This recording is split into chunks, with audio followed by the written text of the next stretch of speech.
Hello guys, this video is going to be very short because I just want to go through the null safety in Kotlin. Suppose we are declaring a variable and uh, we have to like this. If we declare an integer variable and suppose at some point of time this variable have to be null. So how do we uh, tell Kotlin that this variable can be null? So to tell Kotlin compiler that this variable can be null, we write this question mark here that says that x can be null, can have the null value as well. So we do not have to uh,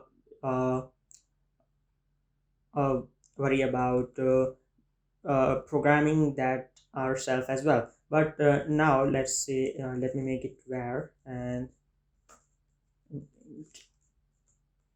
sorry.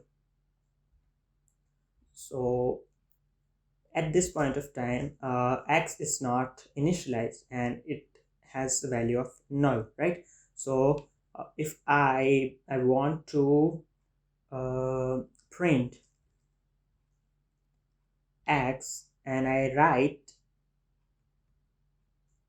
this to exclamation mark, which tells Kotlin that this x must be not null. This x should have some value inside it, but we have not initialized x here, which is null value here.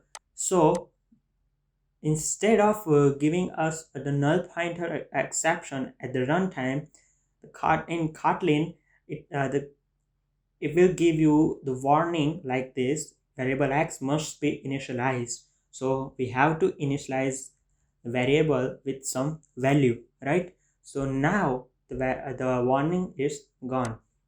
Remember these two things. This question mark tells the Kotlin compiler that x can have null value, and uh, if we are sure that x is not null and still we get any warning inside our program, we can use two exclamation mark, which tells the Kotlin compiler that x is not null.